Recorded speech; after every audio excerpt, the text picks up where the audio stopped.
Greetings, devout space pilgrims, to the Crystal Pavilion at the heart of the multiverse. I am your narrator, a multifaceted gem of vast and terrible power.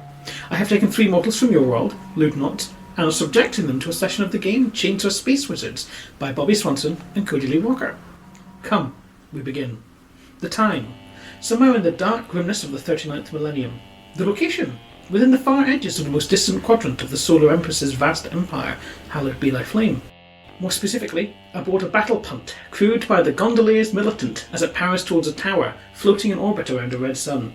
The plasma rams engage, and the battle punt cleaves through the reinforced stone and metal at the base of the tower, arriving in the bottom floor in a spray of superheated slag.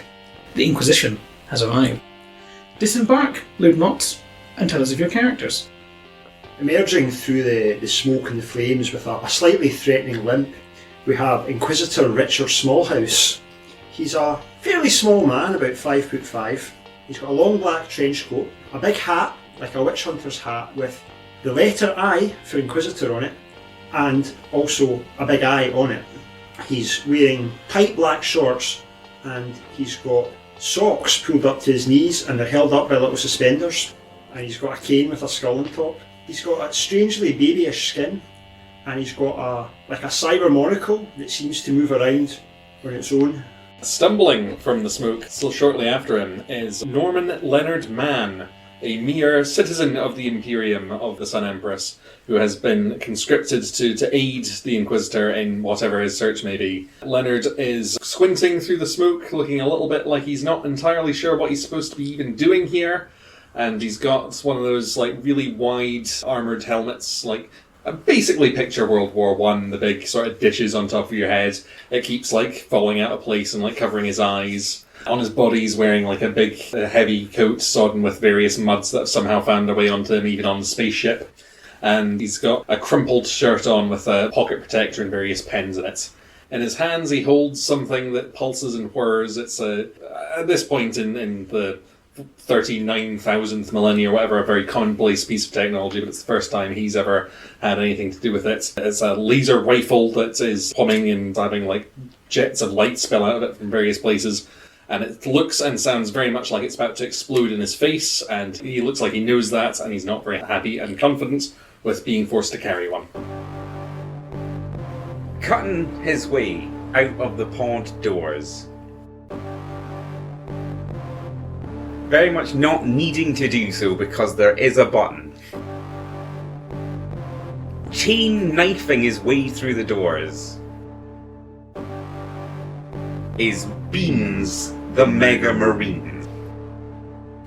Covered in viscera and blood and bits that has been hastily cleaned off. Not very well, not very convincingly. He looks like he's scrubbed up for this mission. 8 foot wide, 8 foot tall, and 8 foot deep. He stomps out of the pod that has been cut open with his little chain knife, and he hunkers down to fit into the corridor. You are all here because 10 hours ago, this tower's emergency heresy beacon was activated. This is the Deep Space Research Tower, Babbage, under the command of the space wizard Amphothrax. Since then, there have been no further communications. You are in a very large circular room. In the centre is a tall cylindrical elevator shaft. On the other side of the room is a docking station, which your battle punt has chosen to ignore. And clustered around the various boxes and unloading detritus is a group of malnourished peasant-like civilians. Inquisitor Smallhouse strides over to them and stares at them witheringly. They are appropriately withered. Normie, let's call him. That's what they call him back home. He stumbles out of the gas as much as he can, and he's just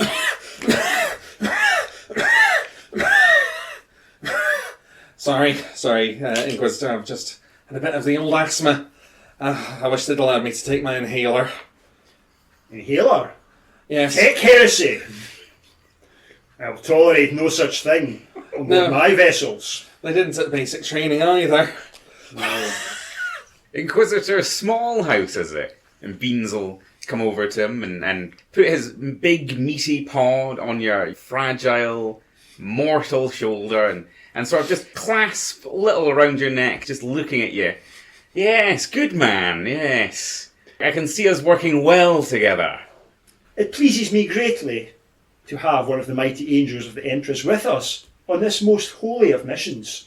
And then he sort of very gently tries to sort of nudge your hand off his shoulder, but I imagine it's vice-like. Yeah. Vice-like, and just that twitch away from snapping you like a twig.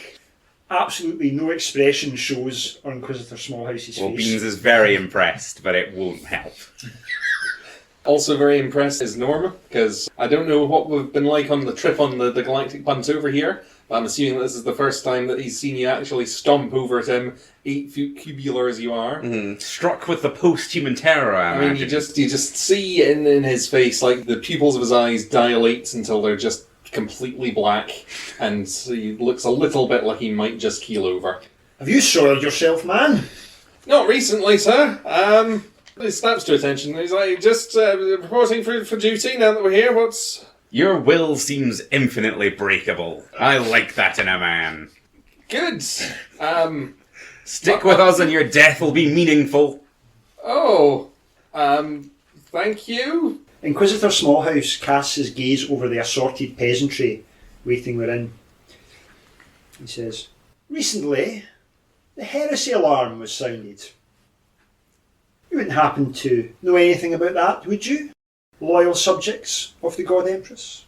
They all fall to their knees, obviously, in devout supplication, and they say, "Oh no, O Holy One! Oh no, Almighty One! We've been locked down in here for 10 hours or more, Your Holiness." The Inquisitor walks up to the smallest, weediest looking one and pulls him up by the shoulder. And he's going to use his sense lies. So I test against my luck to determine if a lie has been spoken. Now, little man, you say you've been here this whole time, yes? And that's a pass. There's a pass. Yes, Your Lordship. He's telling the truth. He has been down here the whole time. However, there is something he's not telling you. And has any heresy been occurring down here while you've been here? There's more than a sniff of heresy, and I'm not talking about Nonny's trousers. Oh, please, we had nothing to do with it, Your Lordship, Your Honour, Your Holiness. And what might it have been that you had nothing to do with? It was... And he looks around at his companion. They've all sort of pulled back and left like a little circle, so it's just you and this space peasant. It was the artefacts they brought up from the planet below, Your Lordships. An artefact? What manner of artefact? It was like a big coffin, Your Lordship, with lots of writing on it. Strange writing. And the other boxes and jars that came with it. And ever since then, the wizard hasn't come out to the top of the tower, Your Lordship. Please don't hurt me. Beans's entirely jet black eyes light up at the sound of this artifact. There's entirely jet black eyes, which, if I recall, we can't see because you always actually wear your helmet, unlike most Mega Marines. I couldn't remember if that was the case, but yes. Yeah, it makes you like a little flash. Good work in getting the truth out of them there. I would have crumpled one of them up into a small cube by now. Oh, there's time for that later. Oh yes, for a treat. If I may, Inquisitor, have you filled out the appropriate forms for the false sounding of the heresy alarm and sent them via the infranet back to the Inquisitor house? Are you suggesting some form of impropriety with my paperwork? No, I'm talking about the station here. If the heresy alarm has been sounded, then it's on them to provide quite a lot of details about the matter. Rest assured, I shall be expecting the scrolls to be filled out in triplicate. Peasant does burst into tears because obviously none of them can read. Well, there's an artifact on the station, lads. I suspect it to be of an unholy nature. Yes. We'll have to deal with that. In the meantime, if you have no further use for these peasants... Oh, feel free. So Beans, from his little utility belt, takes out what to him is a small knife, but to a normal person is a massive cleaver. And he gives it to like the smallest, runtiest one of the peasants. And he says, "When I come back, they better be dead.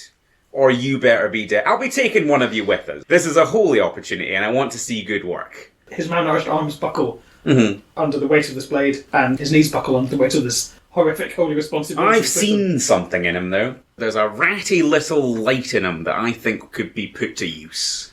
I pat him on the top of the head and say, chop chop. The two of you carry on away. I'll walk towards the lift if there's a lift. I'll kind of hang around slightly, and I'll say to the one that's had this massive cleaver dumped on him, don't worry, I'm sure that he's not serious, or... well, actually, I'm not sure of that at all, but... Beans will hear this and be pointing at the ratty one and, doing the cutthroat symbol and pointing at the other peasants. But best of luck, I suppose, to all of you. Well, gentlemen, shall we proceed? Yes, absolutely. Lead on, Inquisitor. So this central elevator shaft, is it the only way up? No, there is an emergency access ladder, the top of which has been bolted shut, but I'm imagining that such gentlemen, if you were fine, get destructive capabilities to get that open. Yes, I'm more worried about Beans trying to climb the ladder, though. It's a big ladder. It's a big ladder. Reinforced for my post-human bulk. Well, gentlemen, I've always been a fan of ascension through analogue means. The stairs. Yes. Yes. The ladder. The ladder. They're called ladders when you're on board a ship, you see. Normally, you're quite odd in a terrifying way. So, yes, the ladder. Beans will lead on. I'll pop my little chain knife in my mouth and I'll start climbing the ladder. Inquisitor, I noticed that you walk with a bit of a limp. I'm sorry if that's rude to point out, but would you like any kind of aid in climbing the ladder? An Inquisitor of the God Empress requires no aid to climb this humble ladder. Climbing up the ladder, and Beans is hearing this and just kind of laughing with his knife in his mouth, being like, "That Norman's got balls of steel!" Lesser men than you have died immediately for questioning Inquisitor's ability to climb ladders. The Inquisitor pops his cane, which is perhaps not a big spoiler to reveal it is in fact a sword cane. It clips onto his belt and he begins the climb, giving Beans a fair amount of room. Okay, I'll sling the laser rifle over my shoulder and start climbing up a well and immediately start hyperventilating from the efforts. Is it just too high? I'm not used to this kind of physical activity.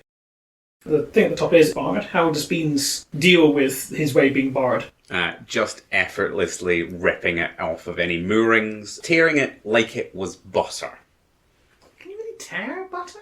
I wouldn't have thought so. But... Thick butter. Thick, wet butter. Butter. Metallic, molten butter. That's what you're all struck with. The image of it being torn like butter. Yeah, roll something. I got a 10. So, Beans rolls a 10, and using his post-human mighty strength, rips the door like so much melted metallic butter. Excellent work, Brother Beans. Very reminiscent of butter. I thought so! The room you ascend into is a hemicircular room, so it's clearly you've got one half of the tower here. I want you to imagine almost like the back of an antique shop. It is full of random objects and paraphernalia, weird objects of all shapes and sizes, and the door to the next segment is barred. It's got 7 red lights above it. I'll haul myself up. Get up to where I can pull my torso up onto the floor. Wheeze quieter, man. This is a potential combat situation. Sorry, sir. I'll lean into Norian as you're wheezing and as you're recovering, and I'll, with a smile in my voice, be like, "Have you ever killed a man?" Not yet, smell odd. Well, we'll have to set that right. Down below you, by the way, the second you left, you start hearing sort of screaming and wet slicing sounds. Down below me. Oh, Yeah, good. Yeah. Music. This is a great morning. I'll get up. There's a door and it's got lights over it. The door got lights over it. It's surrounded by paraphernalia. Okay. Can I inspect some of the paraphernalia? You absolutely can. In fact, you all may. Can I use my investigate skill? You may. That's a perfect use for this. 7, so I passed. Excellent. So, as you are, all three of you, under the direction of the Good Inquisitor, you are nosing around the room. You discover 7 objects with unique traits. Most of the things here are just junk, right? It's space junk, it's archaeological remnants, it's leftovers, things. But you realise that you are in the resonance chamber, which is how, as you know, all communication done in the Solar Empress's Solar Empire is done through the music of the spheres, which means that this is where they make the music. They resonate it off the sun and ping it out across the universe. You find a sphere that when you rub your hand over it, it makes a note, which... Do any of you have any musical inclination? As a person or as a player character? Player character. The Inquisitor has a negative ability when it comes to music. The only thing he likes is stirring martial tunes.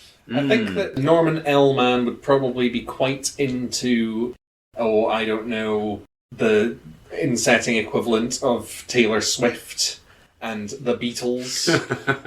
The insectoids and Taylor the bird that rises with the autumn. But you wouldn't necessarily go to see them in concert or anything like that. Just sort of enjoy them when they're on the radio. Beans has experienced the sheer absolute pleasure of all audio medium to the point where he's completely numb to most music now. Only, certain... not even because you'd be the screams of his enemies. That's a wee bit blasé now. That's his bread and butter. That's his bread and butter. He won't turn it down, but he won't be impressed by it. It has to be a proper, upsetting, wet, guttural utterance of despair to get him out of To really bed. get Beans off. Yeah, exactly. He's done it all, really. The first thing we discover is a small sphere that makes a note. Mm-hmm. In the key of A. Mm-hmm. There is a spear, which is sort of kind of like a cello neck, with a big metal base sticking out of it. And when you hold it, it makes the sound of something in B. And there's a wax cylinder that when you press on it, it plays a recording of a human voice singing in a C note. There's a bronze piston that when held shoots out a high-pitched jet of air that you realise is the key of D. A tuning fork that only resonates in the key of E. A mechanical bird that sings a little song in G. And an anatomically correct model of a man with the lungs placed on an accordion that screams in the key of F. Bean spends a lot of time with the lung man. Just pressing them, folding them, making them hoot. The Inquisitor's normally expressionless, but after about 5 to 10 minutes of Beans making the accordion man hoot, you just see the eyebrow just twitch very, very slightly. I saw that twitch with my post-human senses. Don't tell me you're not enjoying this. What about the door? When you pick up the spear, the cello sphere, the first of the lights goes green. When you touch almost anything else, then they all go back to red. Right. This is some infernal heretical wizard puzzle. Mark my words. So, hold on. They use this to make the music that transmits information. Yes. And it's also the way to open the door? It would appear so. That seems very impractical. Wizards, man. I don't gotta explain shit. They're wizards. I think we've probably just got to find the right order to touch things in, and it probably spells a word, but I don't know what you can spell out of A, B, C, D, E, F, G. So I will touch the spear again. Okay. Lights up. First light comes on. I'll try touching the the sphere, the A sphere. Second light goes on. Okay. Ba. Beans, noticing your attempt, will graciously stop hooting the man Every time Beans does it, all the lights go off again. and just walk past the Inquisitor smugly. I'll try the piston. All the lights go off again. Yeah. So it's not badge. There are 7 lights. Is it an anagram that's using A, B, C, D, E, F, G? It might not be a word. Beans just sits on the edge with sits on the ledge near the ladder and lets his little mega feet dangle as he admires the wet slaps and knife sounds from below. Okay. Well, I suspect we must approach this logically. How so, sir? Now, the first artifact to light up was this, and holds up the cello. That's B. First light goes on. And the second one was this sphere. Yes. Light goes on. And what was the next one you tried? The piston that produces the note D. I see, and that turned it off. So try... What was E? I can't remember. E is the... Oh, what is that supposed to be? The tuning fork. Lights go off. Okay, do that again, but now try this little bird thing. Okay, so it's G. All the lights go off. Okay, well, we've eliminated most things. BAC. The Inquisitor reluctantly picks up the accordion. All the lights go off. So, it's not BAF. It's not BAF unless I've got them. So what note does the man produce? Is that F or G? That's F. That's F. The bird is G. Bird is G. Yeah, so I've got A, B, C, D, E, G, F is the order in which they were described. So we've done B then A. That gives us 2 lights. And then all of the next ones go off. So it must be BAB. BAB. The light goes on. So that's 3 lights. Bab. The word that this is has been said already on pod. What's the Space Wizard's name? Anthrax. I don't think it's It's not Anthrax. that, no. Good luck getting an instant to play the key of X. Where are we? The research space station Babbage. Okay, well, we spell out Babbage. Yep. So that is the cello sphere, the glass sphere, 2 twirls with the cello sphere, sphere again, mechanical bird, and the last but not least, the tuning fork.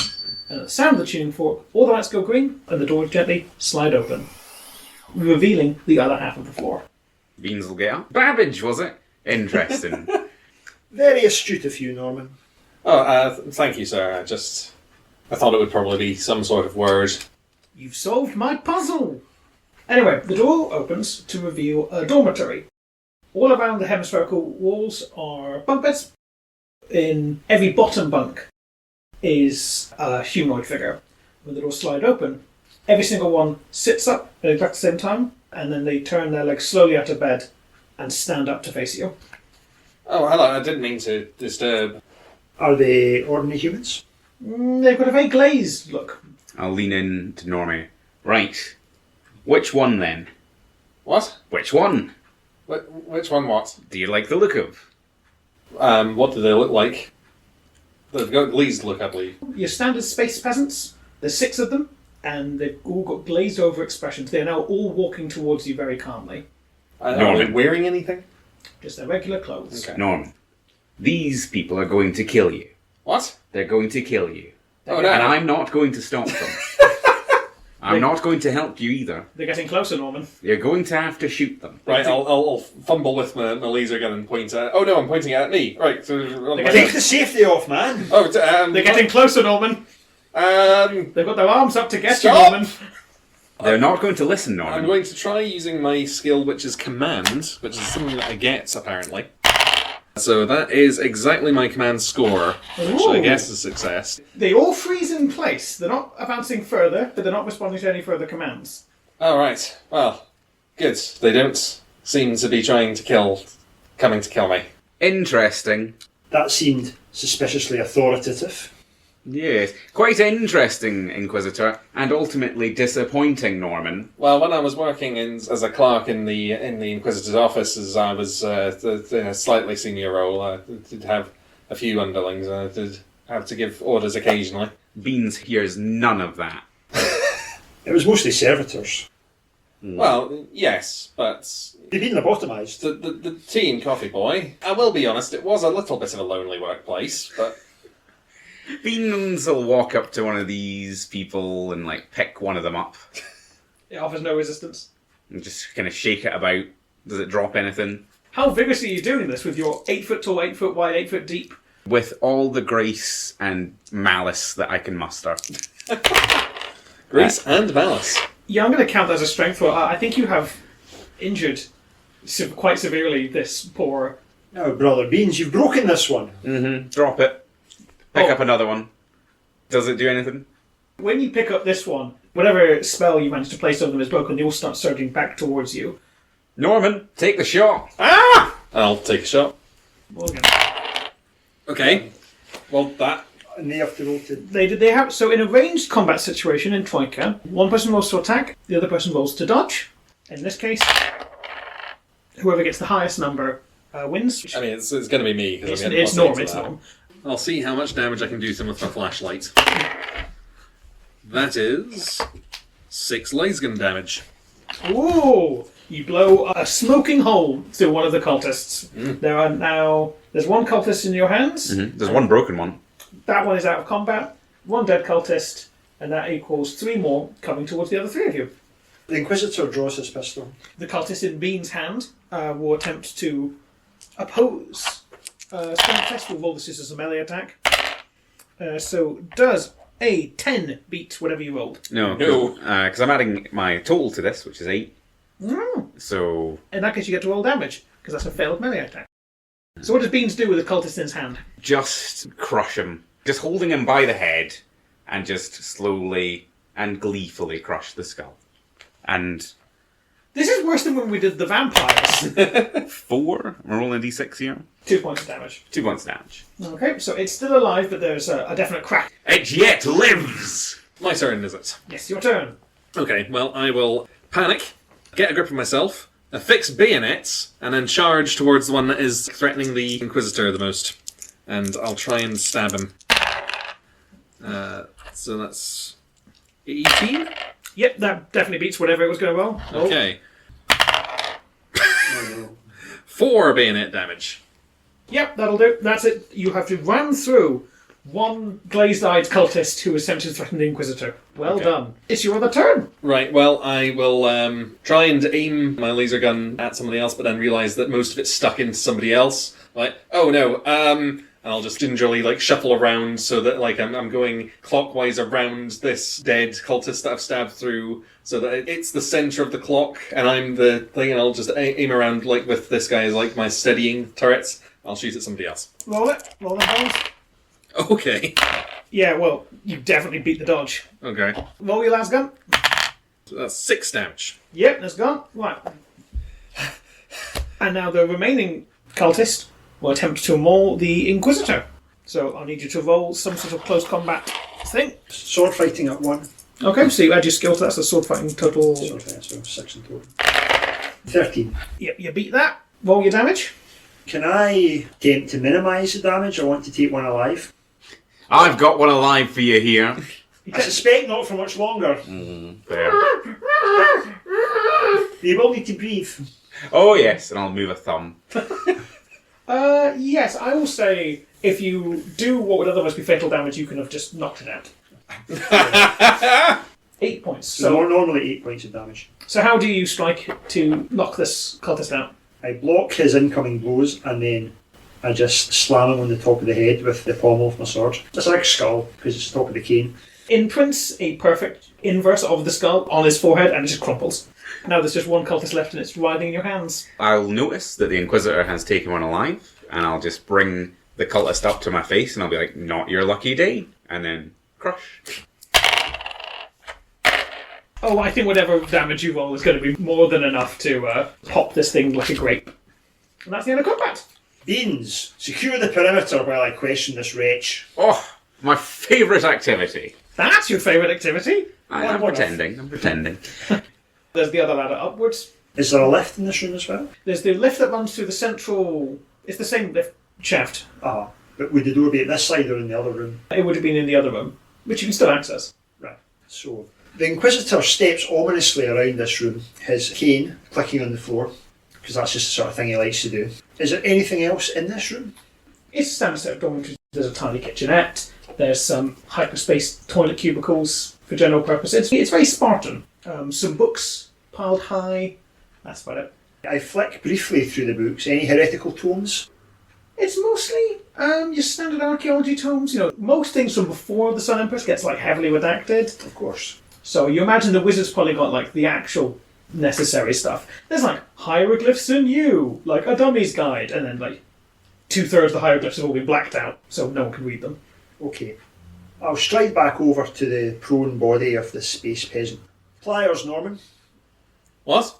The pliers. Norman has just been staring at the dead man on the end of his bayonet this entire time, completely unreactive.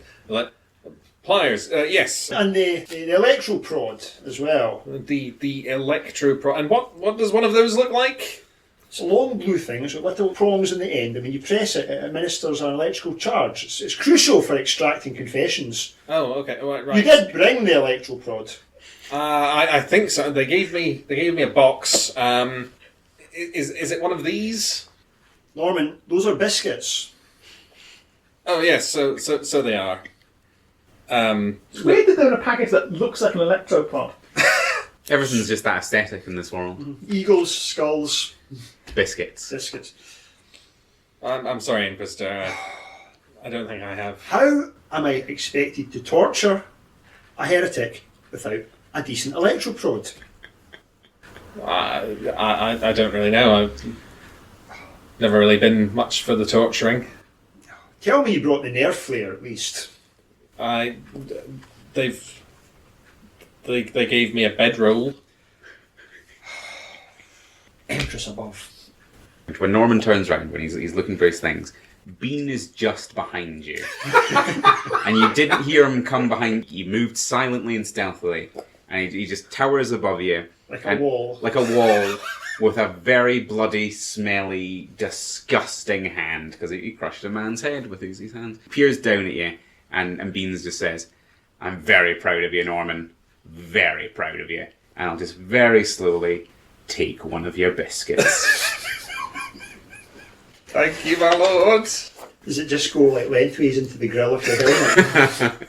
It's so tiny, but it can fit between the respirator bits. Like a CD going in like an old player.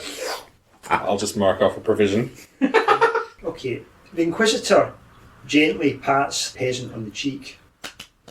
The light, the burning disc. I'm sorry, I didn't quite catch that. You said something about a burning disc? The burning disc above and below us all. His Majesty, his presence, and he's like flinching every time he tries to look upwards. Sorry. My colleagues, you caught that. He definitely said His Majesty? Yes. I think you seem to have made some sort of crucial mistake, my good man. The only person who should be referred to in terms of majesty is, of course, our own magnificent son, Empress. At this, he sits up and looks at you blearily like, who? The Inquisitor's already an incredibly pale individual, but he visibly blanches. Those are good biscuits. Like, this isn't even like heresy. This is almost like incomprehensible, right? Like even amnesia patients have an idea of who the Sun Empress is. Now, my good man, what's your name? He's looking around blankly. Table cup. Table cup, eh? And Definitely you know wasn't the first two things he saw in his line of sight. And do you know what the symbol on my mighty hat means? Means you're the baddies? No, we are the good people. We're here to torture, maim and enslave in the God Empress's name. Here. Who? Let's backtrack a little. Something about a golden disc, perhaps, you mentioned? Yes, his almighty eminence from the time before time. That sounds a touch heretical to me. Yes. It does sound quite heretical. Yes, heresy. Bad. To dust all went, and from dust all shall return. Yes. I've got my favourite quote written on my watch. It's, people think I called myself the Sun Empress because I give light and life to their worlds. Really, it's because I fucking hate vampires. That was nice, Norman. Yeah. Oh. Is that next to your, you don't have to be mad to work here, but it helps Yeah. mug? Very nice, Norm. Now, what's the last thing you remember?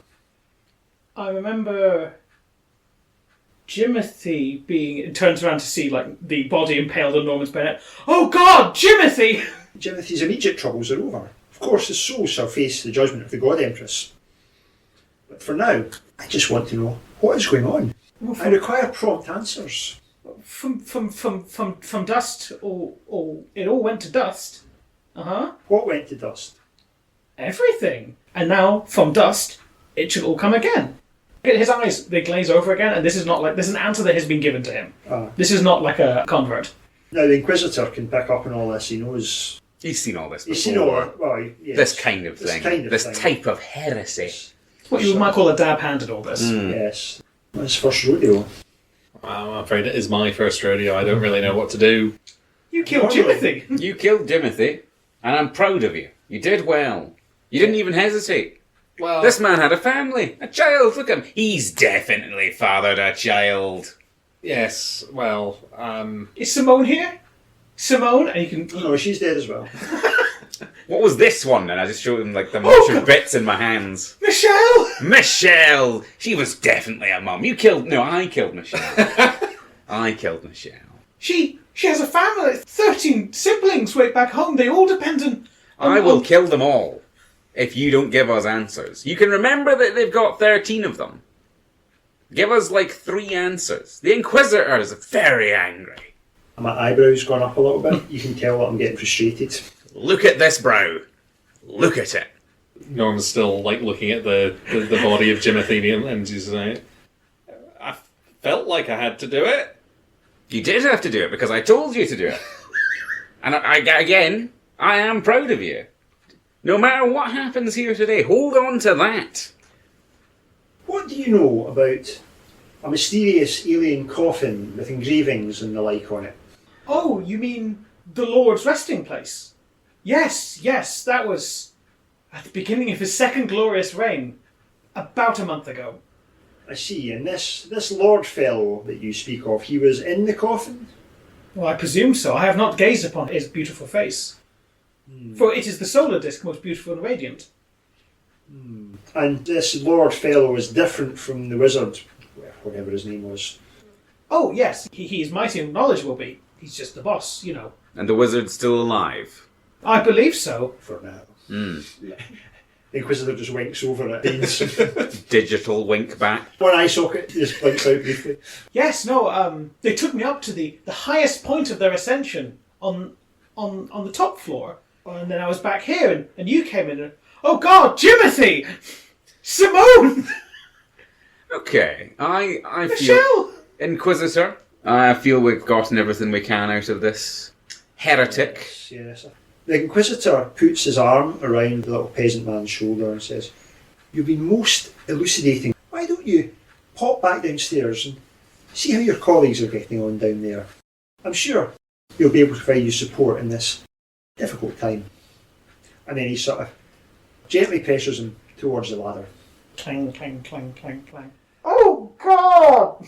The question that I'd like to know is, if his friend is called Jimothy and his other friend is called Simone, why is he called Tablecup? Tablecup is a strong, proud name. I had a cousin called Tablecup. Yes, and they didn't turn heretic, did they? They didn't last childhood. Hive worlds are brutal places. Yes. Well, shall we proceed? Yes, I'll take the lead again. Looks like we'll have to. So that's what's like hot butter. How do you do this one? Oh, so there's another grate, is that? Another great. Another grate. Well, Beans will punch his entire length of his arm through the grate and feel around up there. And then if there's nothing that impedes him, he'll just bring his hand down in a 45-degree angle and then rip the entire thing off its moorings. So the three go around to the next floor. Every room is either a half circle or a full circle. This one is a full circle. And it's a library. There are books covering all around the outside of the walls. There are tables piled high. There's even shelves in the middle, sort of blocking off your view of the last half of the room. And on this side of the room is a woman. She's got half-moon specs on. She has seen you come up, and she's pressed against one of the bookshelves, pretending she isn't there. She saw my entire arm come through. Yeah, in what can only describe as like a sort of like an alien situation. Greetings, loyal citizen. She squeaks, "Don't get any closer! Oh, hello. You have nothing to fear. I've got everything to fear!" If you're a loyal citizen, of course. You're not one of those nasty little heretics, are you? It was just research and it's all gone horribly sideways. But don't talk too loudly or it will hear you. Whom will hear us? The thing on the other side of the bookshelves, quiet in the library. Interesting. Beans has picked up one of the books and is just speed reading it by flipping through it, because that's one of the things he can do as a Mega Marine with his post-human information intake. And he's like, well, that was a kind of depressing ending. Sorry, what's happening? I never had you as a literary fellow. Well, there's a lot of time in between murdering. There's a lot of time between being near someone made of flesh, if you understand my meaning. There's a thing, though. There's a thing. It's got glasses on. Should we be shooting it? I suspect we're about to have need of your services very soon, Beans. Interesting. Let's see how this plays out. And so she's indicating that there's something behind the shelf. In the other half of the room. Tell you what, Normie, pop your head round and see what we're dealing with here. Oh, me? Have a quick look, see what the situation is. scout out the area. Yes. Reconnaissance. The art of reconnaissance, Norman. Yes. Surely they taught you it in your half day of basic training. I seem to remember the word being used. You had half a day? Oh, more than adequate. Well, like tiptoe cartoonish, like sneak around the other side of the bookcase. See what Stealthier, Norman! Something that's interesting to notice, on the side you three are in, it's very, very dusty, but when you look round, there's no dust at all, anywhere. Do you have an awareness skill of any kind? Not really. I can roll just skill. You can roll just skill? But roll... I've succeeded.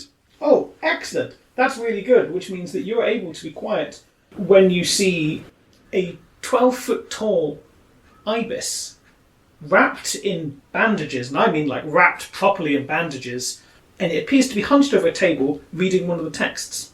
It has this tall headdress with a sort of like a little mummified man in it, and it's very clearly a dead thing, and it is very clearly moving. Okay. I'll tiptoe back very, very quietly, and I'll get back to the Inquisitor. It's a big bird, sir. A big bird? A very big bird. Bigger than my lord. Beans is incensed. Bigger than me. The audacity. This will not stand. Please don't. It's already done something to some of the others. What has it done? I don't know, but it hurt to look. Some sort of brainwashing, perhaps. It looked like it had maybe tied someone to its head. Did it have like an actual guy on its head? Out of universe, for people who don't know, it very much resembles a standard Egyptian headdress with like a nushapti in it. Yeah. But not an actual person-sized one. It might be an actual person. That's one. It's 12 feet tall. So tell me now, woman, and tell me true. How may we defeat this creature? If I knew, I wouldn't be telling you to be quiet in the library. It just wants to read and doesn't want anyone to go up to the floor above. It leaves me alone as long as I keep bringing it books. This may be an unorthodox approach. This sounds, I don't want to say the word Inquisitor, but unorthodox. Unorthodox. Now, Beans, be ready to explode into an orgy of violence at any second. You don't have to tell me that. I know, but let's try communicating with this unholy abomination first of all. Yes. We could send Norman in. No, this requires an educated man. Okay. Myself then. Apparently. Ah, but potentially. Now, why don't you quietly take a book, sit down round there, read it, engage it in erudite conversation. My speciality. Yes. Yes. I will get a pile of books that is the width of my arms. Your wingspan. My wingspan. A wingspan of books. Like, I'll just take an entire shelf off the shelf and then just walk up to Big Bird.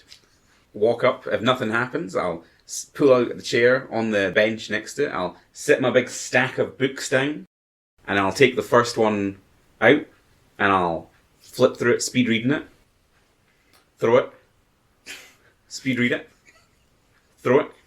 Any response from the creature? It regards you coldly. You realise that when it looks at you, it hasn't got any eyes, but has two... This is the third ninth millennium. All skulls have like a little like electro eye. It has two electro eyes. Yeah, your electro eyes, and I finish another book. Not as good as mine. That was terribly written as well. What are you doing? What are you doing here? So it does that thing birds do. It's like, it can stand with one foot on the ground and lift the other one and points it at you and says something in language you don't understand. And I'll raise my finger and be like, sorry, I'm almost finished this one. Oh, that's very fun, but it doesn't explain your presence, why you've terrified this innocent, clearly non-heretic woman. What volume are you talking at? It's the same volume that I've always spoken at. It curls this hideous withered talon, presses it against like your grill and goes, Ushtai Acnicon. Ushta Acnicon, Beans. Yes, Inquisitor. I feel like I'm not getting very far with the noble art of diplomacy here because it doesn't speak our proper language. Let me try. How are you reading these books? it takes its talon away from your mouth and it taps the book and goes, Besti Gunachnan. Yes, that was a good one, but we've all read it. Not very impressive. And I finish another book. That, just throwing them. Besti Galamachan. I'm going to start blasting. I'm going to start blasting. I start blasting. As the blast starts, I'm just like hiding behind the bookcase, talking to the librarian, going, "So, how do you organise all of these? Do you still use the decimal system?"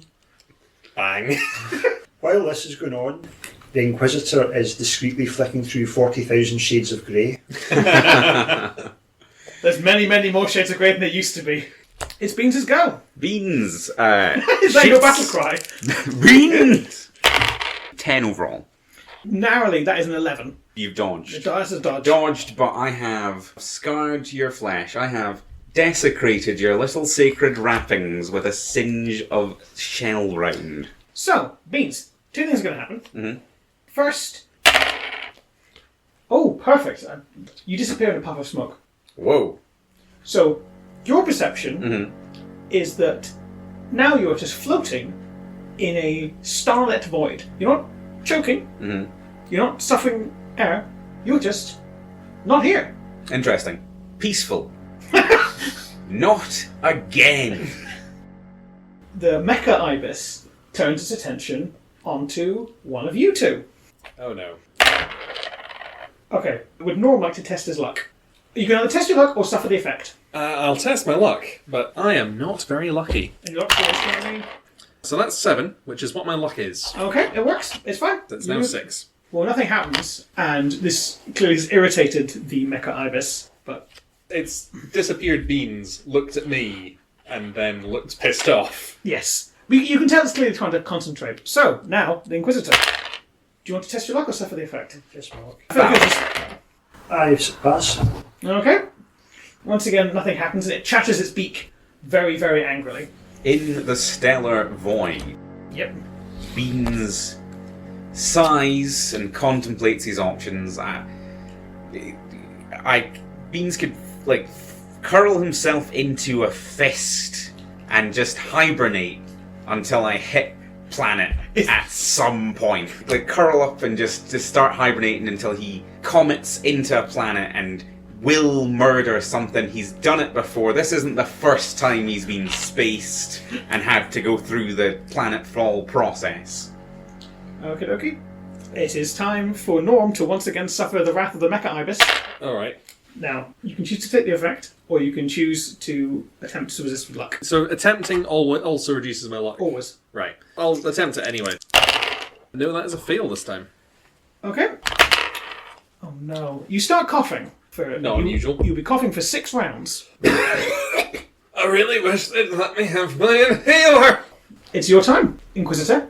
The Inquisitor puts down his smutty book and starts somewhat atonally singing a hymn about the greatness of the Empress, about how contempt is my armour and is my shield. You know, loosely in timely music, he starts blasting away with his pistol.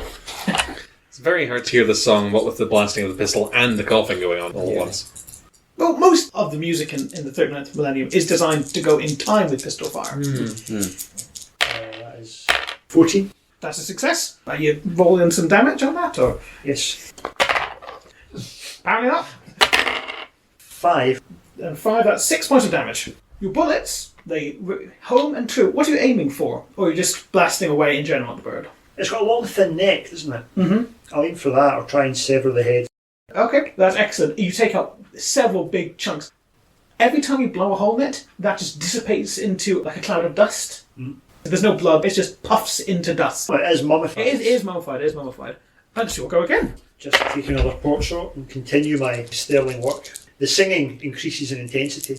Right, and it beats again. It's not very good at dodging this thing. The Empress is my shepherdess. 3, so that's 4 damage. Oh, excellent. Right. Are you still aiming at the neck? Yeah. Oh, it is hanging on by probably more like the wrappings than the actual ligaments and tissue.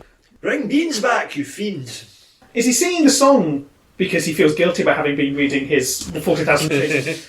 You won't tell from his expression, but he may have to retire to the flagellatorium later on. Oh my. And now it turns its gaze upon you. Me? Yep. Because you've been blasting. Would you like to test your luck? No, my faith in the Empress is sufficiently strong that I can take whatever he throws at me. Unless he turns me into a pig, of course. Your one weakness. All of your body hair falls out. Oh, I didn't have much to begin with. It's all gone. You're completely smooth. And it is Norm's turn. Yes, we're now 3 rounds in, so you've got 3 more rounds left of a coughing fit. Okay. So, is the coughing debilitating, or am I just coughing? No, you're just coughing. I will take aim with the laser gun, and I will shoot it in its lower torso. 15. Yep. Oh, absolutely. Roll me some damage. 8 points of damage. Oh, yeah, that does it. With one horrid, piercing cry, the ibis rears back and then just starts crumpling in on itself, and it collapses into a pile of shiny dust. And as it does so, its headdress falls, and when that model of a man hits the ground, it cracks, and Beans, you're back in the library. Ah! There's a rush of air, and Ah. Beans is back. I'm not back here, am I? Norm continues to cough, whether or not the spell is broken, because now he's just really allergic to dust. Yes, well, are you guys going to be heading straight up to the next level? Or I think we should take some time to assess the situation. Inquisitor, what happened? Small altercation with that creature, but don't worry, through our strong faith in the Empress, we took care of it. Who were you? I was elsewhere, in the cosmic void of the abyss. It was lovely. Norm, Yes? you feel pain in your chest. You're doubled over, and I need you to put on me the Foley of you upchucking 2 small gremlins. Ooh. And then again.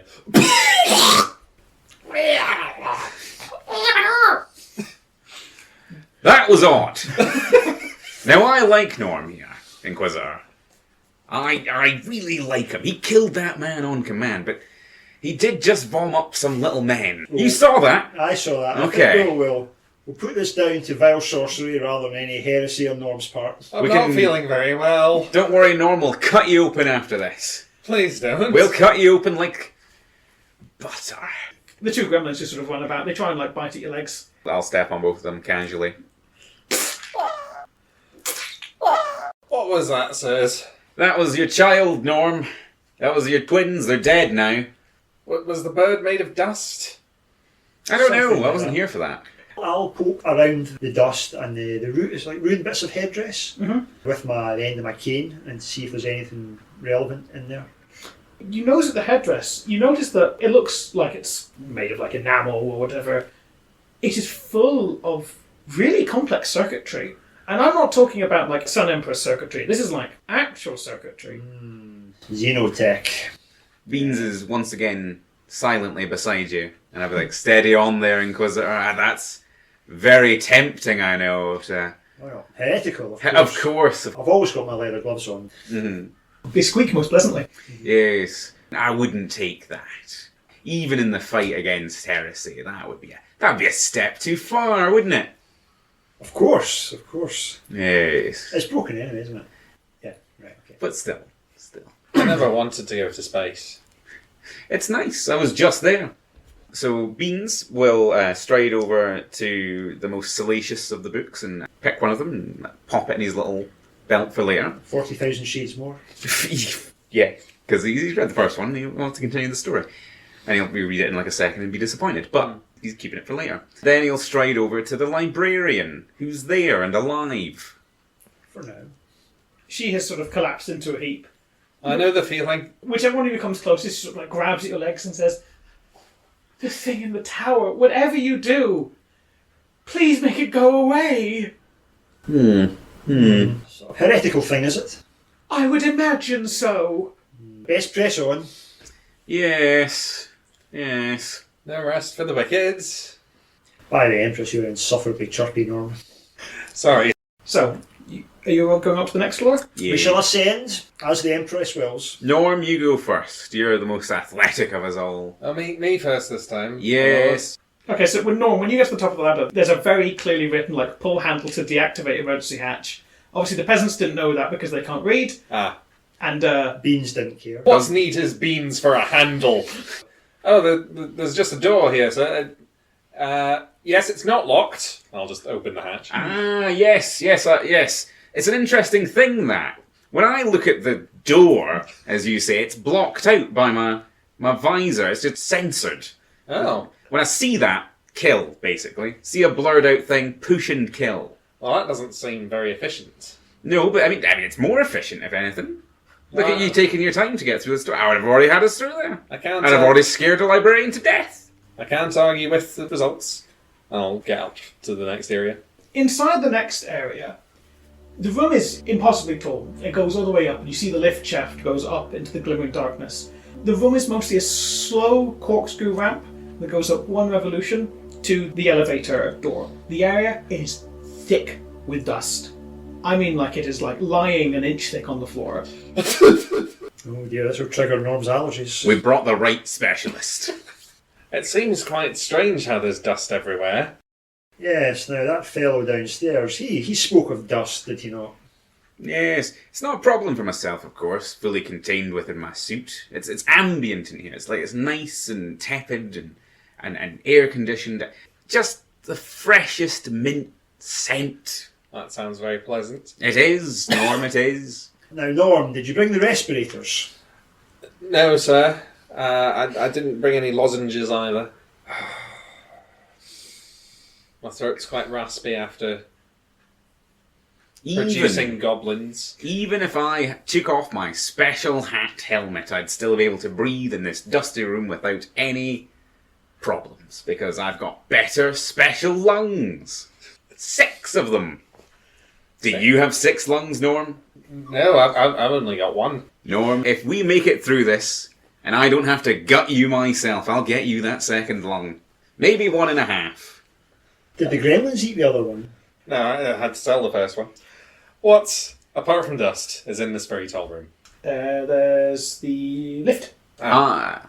And there's no ladder this time. On my little reactor backpack, there's a little lantern, an electric lantern, that flicks on, and then I maneuver around to see if there's any... In the dust beams, do I see anything moving? There's just the air currents you yourselves have disturbed. How deep is the dust? About an inch.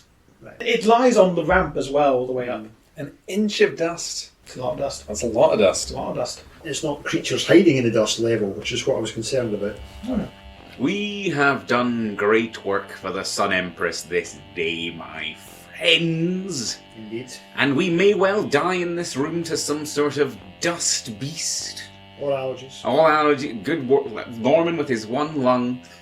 There might be some sort of dust-based heretical demon that forces its way into your very last working lung and explodes it from the inside, and we might have to say goodbye, Norman, to you. But I'm building to something, Norm.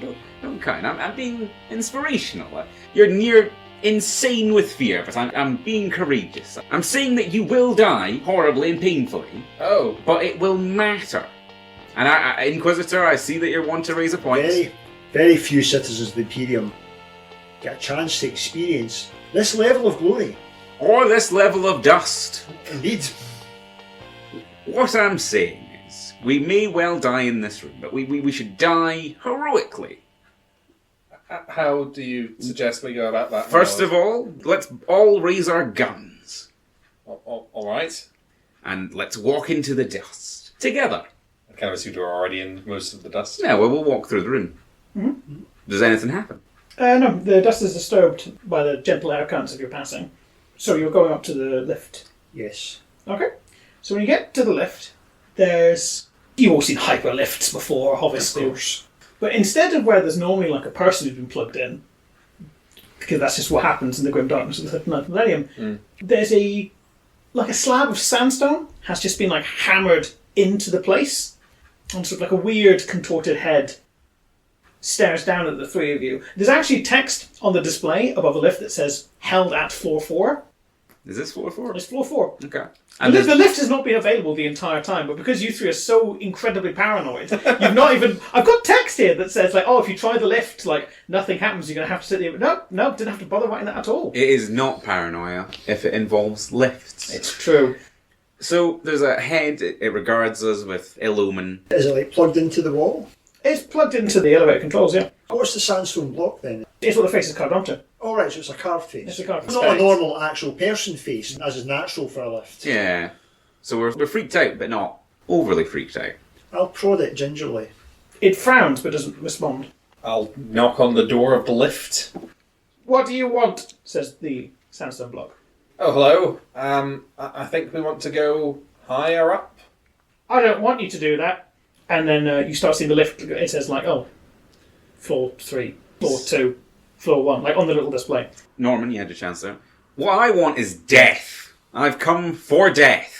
To bring death, to experience death, to spread death in the Sun Empress's name. You literally are death. Exactly. I am death, I'm your death. I have ripped many a thing from a wall today, and you will be next. I'm Bess. I wasn't expecting that. No, no, was I. No. Listen here, young man. Young man.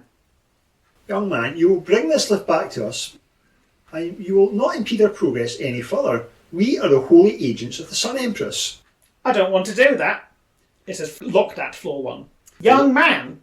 I am very much indifferent to what you want.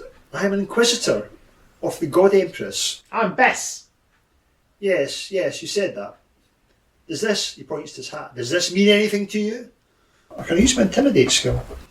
Yeah, you sure can, on this dungeon puzzle. I suspect it's not going to work. Intimidation is often my first port of call. As an Inquisitor. As Inquisitor, is my right. No, I failed that. Bess is just coolly does not respond. Can I use my etiquette skill, which has been so useful so far, to see if I can work out what might have offended Bess so much? No, I can't. Then it's back to Beans. Bess, is it? I'm Bess. You're Bess. I thought you were saying you're the best, and I was incredibly taken aback by that, because I was like, but I am the best. No, it's Bess. It's spelt bird, squiggle, hand. Bird, squiggle, hand. I see. Are there any hieroglyphs or anything on this? No. No. Is there buttons for the lift? No, because normally you just talk to like the poor sod who's been like stuffed into the thing. Yeah, just ask to give us a floor 4, and they usually don't say no. And then there's no ladders around. This is the only way out. It's the only way out. Well, this is a drastic step, and I'm sorry that the two of you had to hear me do this. Would you bring the lift back? Please. As you burst like a blood vessel with like... Yeah, his nose starts bleeding slightly. Says, no, I don't want to do that. Well, why don't you want to do that? I'm Bess. Yes. We'll deal with Bess in a second. That was good work, Inquisitor. Lesser men would have shat themselves. I'm going to start trying to rip the door open. The lift's not there. A little bit like I'm going to do it. You can try. However, this is a dungeon puzzle, so... Okay. The walls are made of pure narrative. Okay, I'll try. And like the door doesn't budge or whatever. And in a huff, I'll just start punching the wall around the door frame. Bess just regards you coldly. What do you mean, I'm Bess? Is that your Are name? you thick? Well, I'm some people Bess. say so. Bess, I am. Okay. My name's Norman. I'm Bess. And I'm Beans, the thickest man in the world. Why don't you want to have the lift come here? I'm Bess.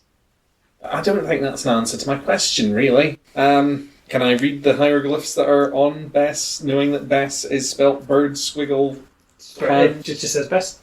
I struggle with puzzles like this, but for narrative purposes, Beans massively struggles with puzzles like he's just getting angry because he's baseline angry, baseline violent. You can see just like moisture coming out of the connecting parts of the power armor because he's so hotly angry in there. Bess, could I ask you please to not bring the lift back to this floor? No, I don't want to do that.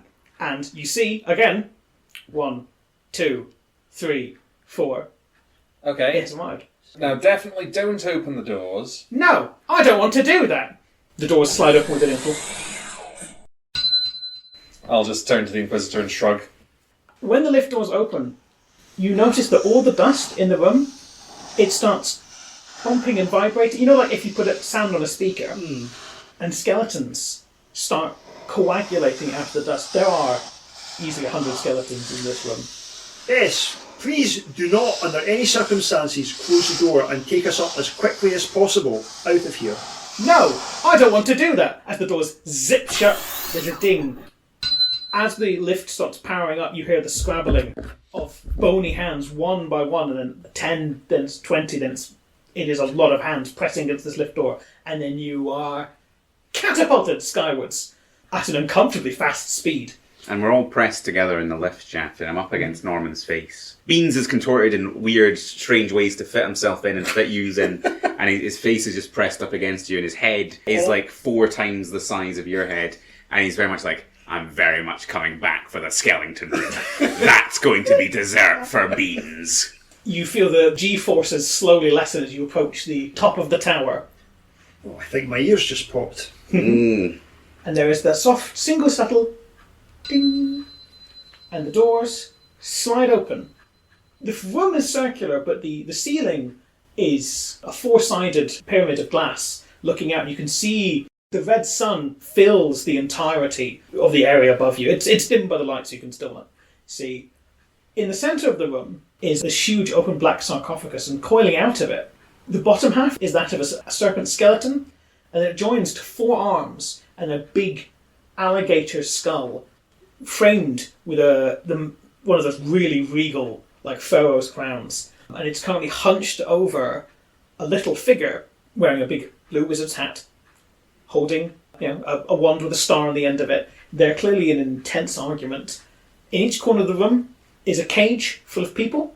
They are just milling and mulling, and above each one of those is a little jar. When the lift comes to a stop in the ding, the skeleton turns around. It's even bigger than the ibis, and it focuses its empty eye sockets on you 3 and says, More slaves for the pyramids. Right, I'll peel myself off Beans Gracefully exit the lift. with as much dignity as I can manage and say, we're on a mission from the God Empress. This looks uncomfortably like heresy. The God Empress. Let me tell you of your God Empress, mortal. and it points a skeletal finger at you. You can see the wizard's like pulling the hat over his head because obviously the Inquisitor showed up. He's about to get a lecture. No expression at all. The Inquisitor just remains straight. My kind were God Emperors of this galaxy long before yours walked out of the mud. We turned ourselves back into the dust, our own little nanobots, every single grain and granule just waiting for more life to come and fill our sands around us, to build our structures and our wonders. Your solar empress is as insignificant to me as the scarab that pushes a dung ball across the desert. There appears to have been some sort of misunderstanding here. You seem to assume that we care. Do you understand what this hat means? According to my thing here, And it points out, like, the wizard. you are of the Inquisition. We had a thing like you, slaves to catch slaves. Our hats are better than your hats. Inconceivable, for my hat is the greatest hat this galaxy has ever known. Look how it sparkles under the light of the red sun. It's a mighty fine hat, but it's not better than our hats, is it, Inquisitor? Oh, our hats are the hats of mankind, making them the best hats. Anyway, I think these joints, you want to take care of this? Yes. My hat doesn't mean anything really, and it keeps wobbling about and falling in front of my face. Nobody asked, mortal! Cease this babbling! For soon the resonance chamber will be fired up once more, and the words of the Necronomicon will be heard all about the galaxy, bringing my undead legions back to life. All will fear the name Neferkepru. The wizard, Panic, has a big book with the sheets clearly made of metal and is flicking through it, clearly at the command of Neferkepru. You can hear the wizard saying, bird squiggle squiggle, hand papyrus papyrus, bird squiggle squiggle. Is there controls? Is it like a control room? No, it's more or less as I've described. It's significantly more ancient Egypty than the rest of the place. Okay. Norm, did you bring the vortex grenades? No, sir. Beans! Yes. Oh god, Well, that's a big Beans. Can Beans retaliate? No, he cannot. No, he can't. That is... God. Oh, hellfire. 8 points of damage. Oh, Lord. Never and subtract your armour. Yeah, oh yeah, so armour is plus Nope. 1. Just 8 You straight. take 8 straight points of damage. Okay. One of his forearms, the finger bones glow this hideous Cherenkov radiation blue, and it plunges them right towards your breastplate, grasping around 2 of your lungs. Redundant lungs. He went for the decoy. Alright, it's your turn, Beans. So he's put an arm into me. Beans will, just uninhibited by the terror of this big glowy god thing, you just take a big swipe in one motion to lop an arm off. 8. So that's 16 overall. Nope, that wins. Yep. So we get a 6, which is 14 damage. That's a pretty zesty one. That's a limb comes off, right? Like that. I will say, yeah, I say the limb that is embedded in you. And there's a... And it rears back like alligator skull, like going wide. It bleeds. Good work, Beans. 3 more to go. That is the wizard's turn, and the wizard is doing nothing. He is hastily flicking through the Necronomicon. And it's now your turn, Inquisitor. Inquisitor will try and crack off a shot at the wizard, just with his pistol. Yeah, go for it. Oh, yeah, no. 14. You know what? You were also quite distracted because the colossal undead Mecha Pharaoh is messing about with your man Beans. This is just a Thursday for the Inquisitor. What are you going to do, Norman? What am I going to do? Cover me, Norman! Alright. I'm fine. going to shoot at Nefer Caputi, or whatever he's called. It's never Capru. Nefer Kepru. 13. 13, right. That's a hit. Oh, okay. Laser bolts. Ooh. Lasgun, 10 damage. Aha! And it is Neferkepu's turn. Enraged, he reaches back one of his intact hands and he whips out a blast of red-hot desert air. Dodge, or if you don't have dodge, a skill. At Norm. At Norman. Okay, I don't have dodge, but...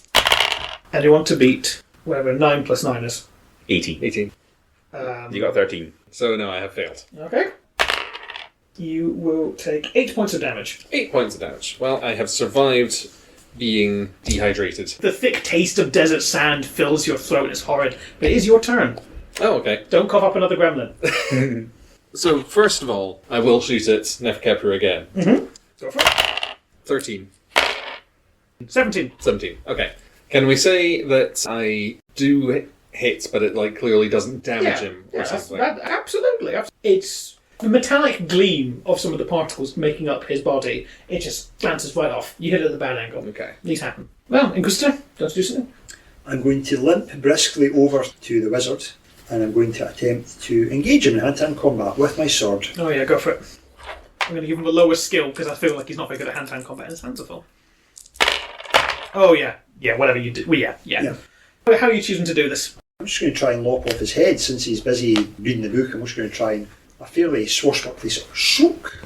Okay, go roll some damage. As a sword. 6 damage. 6 damage. Oh, well. You strike him in the back of the neck, and while it does not decapitate him, ooh-wee, ooh, zippy-wee, there's blood spurts out across the floor, and he drops the book. And goes, "Ow! Inquisitor! It was I who pulled the alarm!" You do see one of those little red break glass in case of heresy.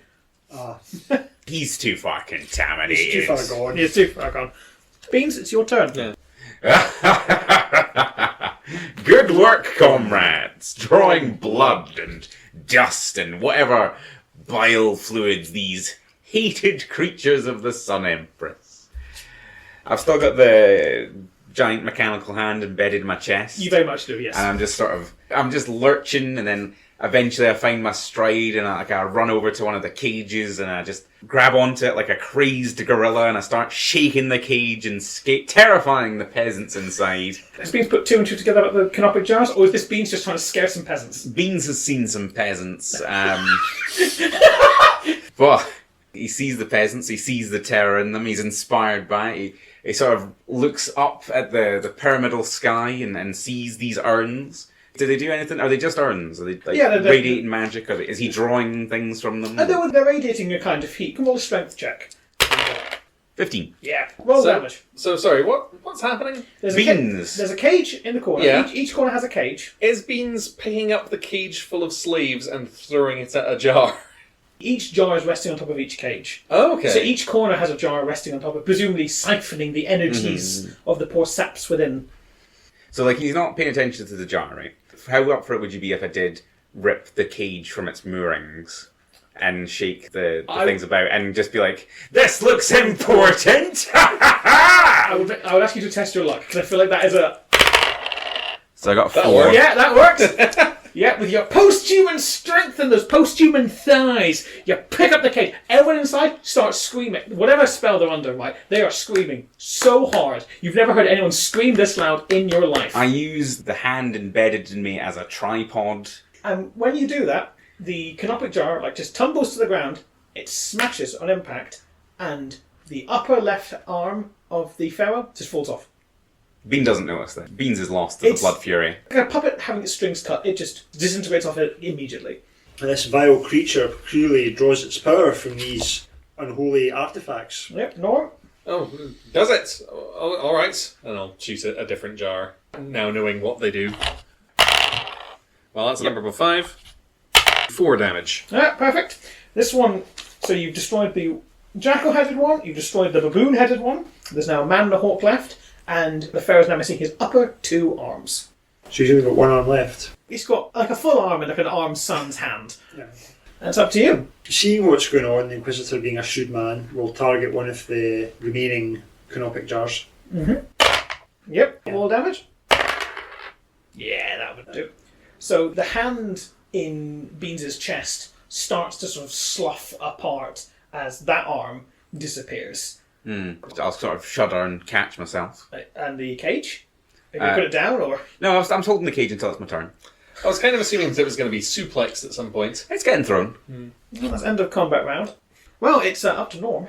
Okay. It's all up to Norm. Have you memorised its attack pattern, Norm? No! I'll choose the other jar.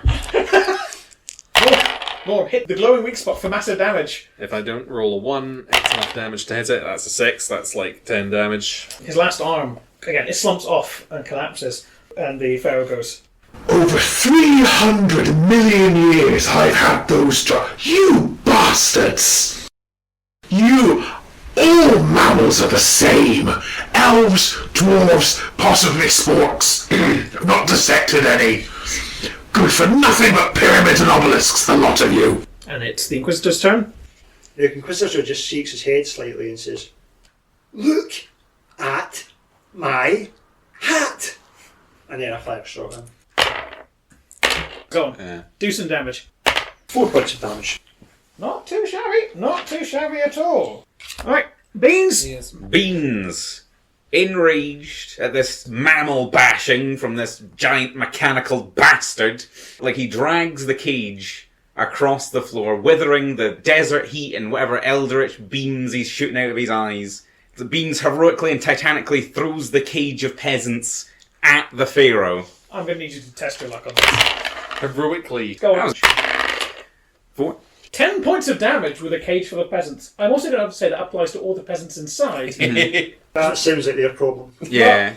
They sound like they were irreparably contaminated by heresy. We would have to have had the mind right, if nothing else. At the very least, Very it was. least. At the very least, Very it was least. The Pharaoh, who is now looks more like a snake or a dragon than anything else, shakes off the splashings of blood and says, To dust we went, and from dust we shall return, once your kind have settled into the sediment where you belong. and you see a red light appear inside the jaw and start to spread out. And Beans, I'm going to need you to do some kind of dodge thing, because we're going to get the very first and possibly only use of dragon fire in the entire game. Well, I rolled a 3. You order So- Refried beans it is. Yo! The might of the Sun Empress protects! That's a double one. That is a double one, folks. It fumbled it. If fumbled. Dragon fire, more like a dragon fart. I don't even know how I deal with a fumble on dragon fire. Do you know what? I'm going to roll damage on it. This is a backfire. The peasant bits are gumming up the mechanical works of its huge... The cogs are like grinding on peasant limbs. Okay, well, it takes 6 points of damage to itself as a huge gout of fire blasts backwards out of the alligator skull, severely charring the beautiful glass pyramid that you're all under. Inquisitor? Something about sediment, I believe. There may be a day when the light of man fails, and that Might be next Tuesday, but not just now. He just blasts off another shot. 6. That's 12. It slumps down. Its head is obviously covered in soot and ash and peasant bits, like a lot of peasant bits. Seems like that's what he was into. Yeah, and it flops on its front, and its skull is in line with you, and you place the end of your pistol against its forehead, execution style, as you pull the trigger and execute this Xenos threat of eons gone by. And there's the sound of rushing sand as all the dust in the room suddenly starts to pull back towards the sarcophagus. And it's like a big swirling vortex. It's kind of a bit like the end of Indiana Jones. And the last thing you hear is a whispery voice saying, "We'll be back." And then all is quiet. Apart from like the sobs of the wizard Anthrax, because you've like made a really big hack at his throat and he's sort of bleeding everywhere. Okay, so he's holding his bloody neck wound. His hat's fallen off. I limp menacingly up to Anthrax. You must understand, Inquisitor. It was for the betterment of all mankind. You are to be brought back to the Inquisition house, where my superiors will have a great many questions to ask you, and I imagine they will probably remember the electroprods. No! Beans, seize him! Beans. Not too hard. Yeah. He's very he's holding on. Good work, Inquisitor. Good work, Norman. Thank you. I assume, Inquisitor, that you'll handle the mind wiping and like. Oh yes. And if you did bring the mind wiper. I mean, you can look through the bag that I was given if you'd like. I don't think It's like a sort of hat thing. It's got pipes coming out of it. I'll tap my own helmet. Like, is it this?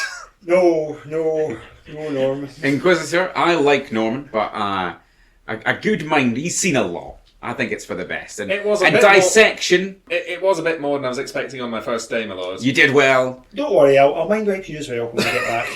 This has been Norm's 15th first day on the job. Yeah. They did have a lung and other organs on that first day. We started off with 2 lungs. Yeah. Norm has been put through the ringer so many times. For some reason, the Inquisitor keeps mind wiping after every mission. That's why he keeps forgetting things. That's why he's such a good killer. So Beans rounds on the wizard. I want directions to the control room. The proper control room, mind you. You two, you should get back to the evacuation point. I'll set the controls of the station to descend into the planet below, because I don't think this station should be left. I'm going to remain on the station and then have a recce of the planet after I've gone through the skeleton room. There's going to be a ticking clock on this one. I want a bit of excitement to round out the day. Okay, well, we better take the wizard then, I guess. It's been a pleasure working with you, and I'll see you again. There's the obligatory 5 minutes countdown button. I think I'm going to go 10 minutes. You set it like a microwave. You sort of twizzle it. 10 minutes, because I want to enjoy the skeleton fight. I mean, I'll survive the crash, it's fine. There's a shudder as the tower reorients itself. I'll investigate the planet blue, and I'll send any more heresy warnings if there's more of these mummy bastards. Well, Empress speed, Beans. Empress speed to you, Inquisitor. Yeah. And you, Norm. Thank you, my lord. Try not to die. Don't birth any more abominations. Don't do what I wouldn't do. No. Well, Yeah. I presume you two take the hyperlift all the way back. We deal with it, it's bullshit. we tell Bez that we definitely don't Oh, want Bez to be is involved. inert. So you zip all the way back down. What's the situation on the ground floor? It's grim. Like, the people who came with you, they just look haunted. There's one... Well, there's the librarian she is drenched in blood, but there is... Again, he looks malnourished. He looks maltreated. And he looks red. Do you know what? Beans-esque. I imagine this is possibly what, like, a young infant Beans looked like before he was pressed into the power armour. This is how Beans reproduces.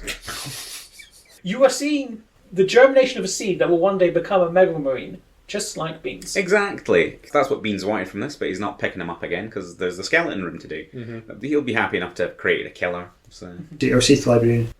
Are you familiar with the Dewey Decimal System? It's my life. Well, we have a role for you in the Inquisition house. And as for you, young man, what's your name? Hoops, my lord. Hoops, eh? Come on, Hoops.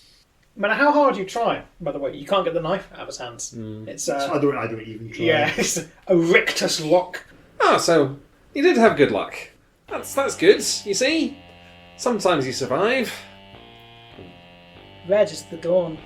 usher them on to the barge. With a roar of engines, we sail off into the ether. Beans goes down to the floor with the skeletons. Doors open and Beans is just like...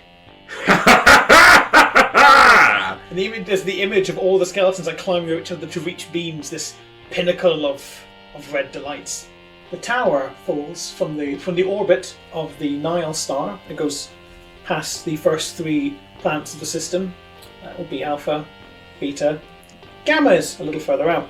As you crash land towards the desert planet of Nile Delta, it all fades to red. Thank you very much for listening. If you enjoyed this episode, why not check us out on Patreon? You may join the hallowed ranks of such saints as Alana, Jack, Lady Corvia, Rona, Vale, Toasty Waffles, Stephen, Ty, Rachel, Jägersund, and Little King Birdbrain. Michael and Craig can be found at their podcast, Podclog, where they go through 2000 AD, issue by issue, week by week. And as for my time in your plane has drawn to a close. Farewell, and safe travel, pilgrims.